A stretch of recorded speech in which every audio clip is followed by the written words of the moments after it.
Hi everybody, it's Matt Cutts.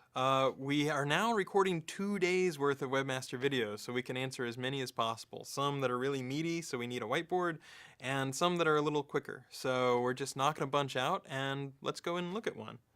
We have a question from Flo in Spain, who asks, what role does being in Dmoz play in rankings?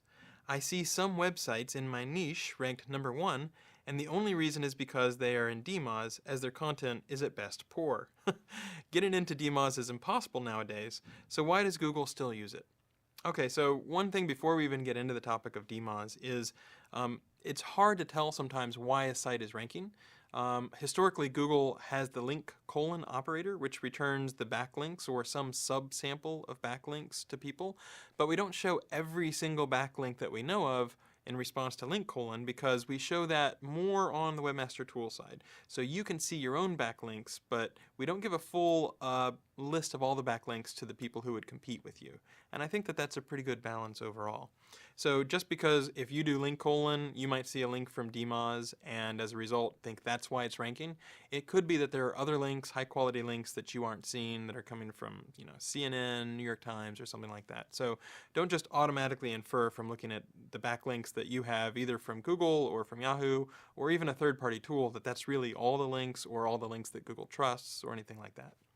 But let's get into Dmoz just a little bit. So Dmoz, also known as the Open Directory Project, has been overall really great in terms of being a really good resource for people, but it is starting to show its age a little bit. And so there's 2 or 3 sort of updates I can give you on how Google thinks about Dmoz and how it treats the Open Directory Project. There was a version of the Open Directory that Google had, so like the Google Open Directory or something like that, which would take Open Directory data and add value by sorting this stuff by PageRank. And not as many people were using that. So even though it was one of the very first things we introduced other than straight web search, I think recently we took steps to sort of turn that off.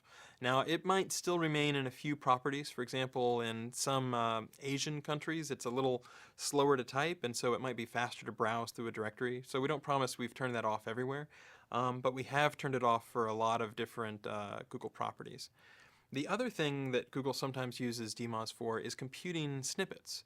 So for example, if you block your page out with robots.txt, we're not able to crawl that page. So we might see the anchor text or the anchors, the backlinks that point to a page, but we can't actually crawl that page and see what it's about. So we don't know the title of the page or anything like that. And in those kinds of situations, it can be helpful at times to rely on Dmoz, because if it's a well-known page, then an editor of the Open Directory project might have said, this is what the page is. So that could be a useful snippet. At the same time, we always try to go back every so often and test our assumptions. And so it is the case that we've been doing a test where we say, what if we turn off using Dmoz for snippets?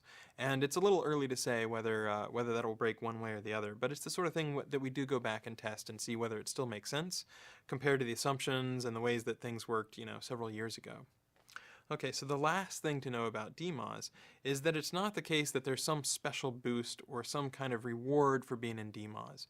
A link from Dmoz is worth the same as a link from anywhere else.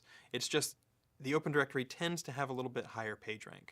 And so as a result, a link from Dmoz might carry a little more PageRank, but if you get a link from a very highly reputable source, you can get a newspaper reporter, convince them that it's an important story and get them to write about you, that can easily carry just as much or more PageRank than getting a link in the Open Directory project. So it used to be the case that people would have a checklist of the links that they really wanted to get. And it's not that there's something special or different about the Open Directory project. It was, it's a very well-known directory, but it's not a requirement. It's not the sort of thing where you have to get a link from Dmoz.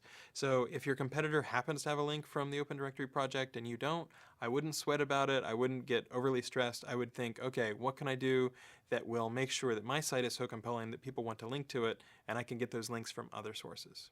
Hope that helps, and it's just a little snapshot about how we're thinking about Dmoz and the Open Directory project these days.